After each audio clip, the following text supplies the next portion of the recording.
Hello friends, welcome to Radiant Competition Classes. आज एक big breaking आप लोगों को मैं देने वाला हूं। ये बीएसएससी सीजीएल 3 से संबंधित न्यूज जो मैं एक अपने अनुभव के आधार पर बता रहा हूं। ये बिहार कर्मचारी चयन आयोग पोस्ट वेटनरी कॉलेज पटना 14, आप यहां पे देख सकते हैं। एक शुद्धि पत्र जारी किया गया था 8/6/2023 को। आयोग कार्यालय की आवश्यक सूचना ज्ञापांक 2300 दिनांक 6/6/2023 द्वारा विज्ञापन संख्या 1/2022 तृतीय स्नातक स्तरीय संयुक्त प्रतियोगिता परीक्षा 2022 की मुख्य परीक्षा है तो योग्य अभ्यर्थियों से ऑनलाइन आवेदन आमंत्रित किए गए हैं। उक्त आवश्यक सूचना में टंकन त्रुटि के कारण ऑनलाइन आवेदन समर्पित करने की अवधि दिनांक 6/6/2022 से 27/6/2022 तक अंकित है। इसे शुद्ध करते हुए ऑनलाइन आवेदन समर्पित करने की अवधि दिनांक 6/6/2023 से 7/6/2023 तक पर पढ़ा एवं समझा जाए। ये शुद्धि पत्र बीएसएससी के द्वारा जारी किया गया था, लेकिन हमारा वीडियो बनाने का उद्देश्य ये नहीं था कि ये शुद्धि पत्र बताना। जैसा कि आप लोग जितने लोग पास किए हैं, आप सभी लोग लगभग ऑनलाइन आवेदन भर चुके हैं या भर रहे हैं। मैं इसके पहले एक पोस्ट प्रिफरेंस वाला वीडियो लोग कमेंट किए थे, तो मैं पोस्ट प्रिफरेंस आप कैसे दीजिएगा इससे रिलेटेड भी वीडियो बना दिया हूँ। लेकिन फॉर्म भरने के बाद सिलेक्शन एग्ज़ाम पास करने पर ही फाइनली होगा दोस्तों, इसलिए अब इसके बारे में थोड़ा सा मैं आप लोगों को बताने वाला हूँ। सबसे पहले तो मैं आप लोगों को बता दूं कि इसके सिलेबस को ज़रूर आप देखिएगा। सिलेबस यदि देखिएगा तो सिलेबस में क्या होता है आप लोगों को पता है। एक बार मैं फिर से रिमाइंड कर दे रहा हूँ कि जैसे देखिएगा कि जीके जीएस जो है ये आपको कितने 50 नंबर का पूछा जाएगा। उसके बाद देखिएगा रीजनिंग, ये आपको 50 नंबर का पूछा जाएगा। और मैथ और साइंस मिला करके आपको कितना 50 का पूछा जाएगा। यानी कि मैथ रीजनिंग और मैथ साइंस मिला करके 50, मैथ 25 पूछा जाएगा, साइंस 25 पूछा जाएगा और जीके जीएस आपका 50 पूछा जाएगा। अगर उधर साइंस वाला भी शामिल कर लीजिएगा तो 75 गो रीजनिंग जीके पूछा जाएगा। और इधर मैथ और रीजनिंग मिला करके कितना 75 पूछा जाएगा दोस्तों। यानी मैथ और रीजनिंग मिला करके कितना 75 और मैथ प्लस रीजनिंग मिला करके जो है आपका 75। और इधर साइंस जो है ये जीके प्लस साइंस मिला करके कितना 75। ये आपका पेपर 2 में पूछा जाएगा, ये पेपर 2। लेकिन आपको पता होना चाहिए कि इसके मेंस में जो है 100 नंबर का हिंदी होगा और ये क्वालिफाइंग नेचर का होगा।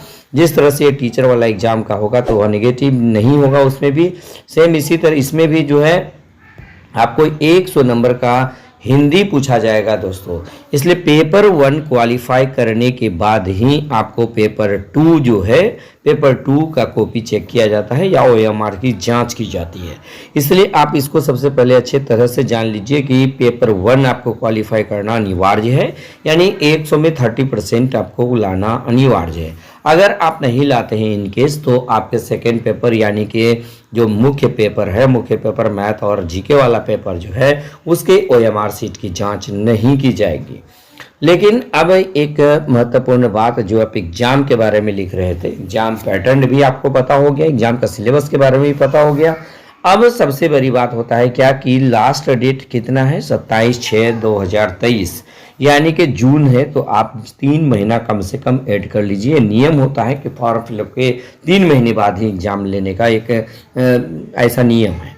तो देखिए जून, जुलाई, अगस्त, सितंबर, मैं आपको बता दे रहा हूं कि ये मिड जून है तो ये अगस्त मिट जाएगा। तो मैं आपको गारंटी के साथ कहता हूं कि सितंबर लास्ट में या अक्टूबर फर्स्ट वीक में, अक्टूबर फर्स्ट वीक जो है में एग्ज़ाम होगी। आप तैयारी को उस हिसाब से कर लीजिएगा दोस्तों।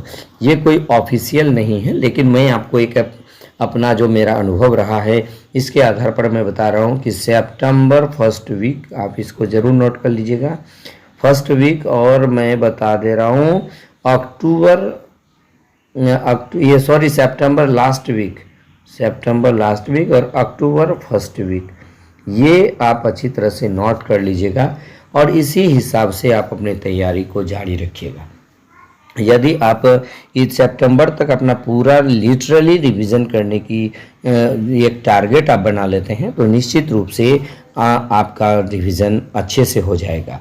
मैं आपको बता देता हूँ इसमें सबसे महत्वपूर्ण क्या चीज़ कीजिएगा। सबसे पहली बात है कि आप रीजनिंग अच्छे से सारे टॉपिक को कर लीजिएगा। उसके बाद जैसे आप जीके जीएस में देखिए, ट्रेडिशनल जीके में बिल्कुल गलती नहीं होनी चाहिए। ट्रेडिशनल जीके जैसे देखिएगा कि इसमें कभी पुरस्कार से संबंधित प्रश्न पूछा जाता है, कौन आविष्कार से संबंधित प्रश्न पूछा जाता है, वैज्ञानिक आविष्कार से संबंधित प्रश्न पूछा जाता है, दिवस से संबंधित प्रश्न पूछा जाता है।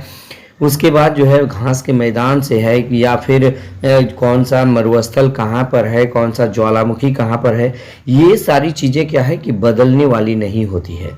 और ख़ास करके केमिकल फार्मूला जैसे हैं कि खाने वाला सोडा का सूत्र क्या होता है, खाने वाला नमक का सूत्र क्या होता है, उसका व्यापारिक नाम क्या होता है, यानी कि जितना भी ट्रेडिशनल टाइप है, ये SI मात्रक हो गया। साइंस और सोशल साइंस में वैसे जो स्टैटिक टाइप के जीके हैं, स्टैटिक टाइप के जो जीके हैं उसमें किसी भी स्थिति में आपकी गलती नहीं होनी चाहिए। यदि बेहतर नंबर लाना चाहते हैं, अच्छा रैंक प्राप्त करना चाहते हैं दोस्तों, तो हमेशा आपकी प्रयास ये होनी चाहिए कि जो आपका स्टैटिक जीके होगा, स्टैटिक जीके और रीजनिंग जैसे कोडिंग डिकोडिंग से सबसे ज़्यादा सवाल पूछा जाता है, सीटिंग अरेंजमेंट से सवाल पूछा जाता है, ब्लड रिलेशन से सवाल पूछा जाता है ना। उसके बाद मैथमेटिकल ऑपरेशन से सवाल पूछा जाता है। तो इस तरह का जितना भी सिलोजिज्म से सवाल पूछा जाता है, तो ये जितना भी स्टैटिक टाइप का टॉपिक है इसमें आपकी गलती नगण्य होनी चाहिए।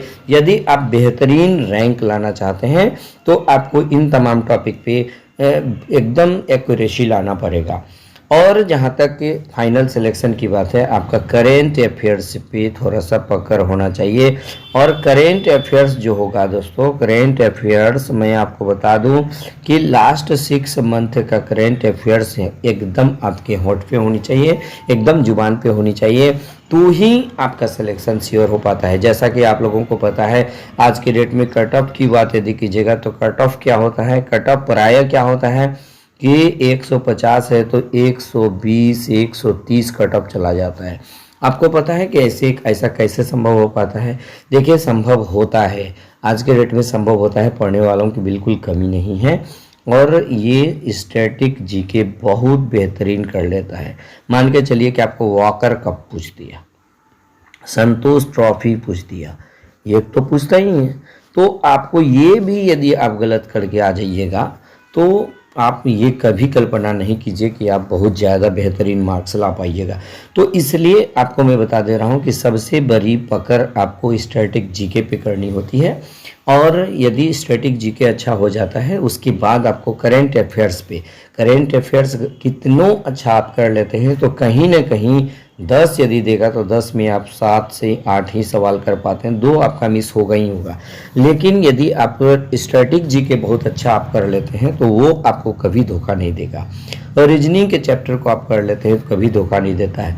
लाभ हानि, और मैं बता दूं लाभ हानि जो है मैथमेटिक्स में, और प्रतिशतता और काम और समय, यदि आप काम एवं समय यदि आप कर लेते हैं, उसके बाद जो है चक्रवृद्धि ब्याज, साधारण ब्याज और उसके अंतर से संबंधित प्रश्न आप यदि कर लेते हैं, ऐसे प्रश्न यदि एक तरह का क्या है स्टैटिक टाइप का है दोस्तों, आप यदि इस तरह का जीके, यदि इस तरह का मैथमेटिक्स 3-4 चैप्टर पे ज़बरदस्त पकड़ यदि आप बना लेते हैं, स्टैटिक जीके पे पकड़ बना लेते हैं और रीजनिंग के कुछ चैप्टर पर पकड़ बना लेते हैं, जैसे कोडिंग डिकोडिंग से सर्वाधिक सवाल पूछा जाता है, तो आपका क्या होगा कि बेहतरीन स्कोर लाने की पॉसिबिलिटी होगी। उस समय करंट अफेयर्स में आप 2-3 सवाल कम भी बनाइएगा तो आपका सिलेक्शन श्योर हो जाएगा और रैंक भी अच्छा आने की पॉसिबिलिटी।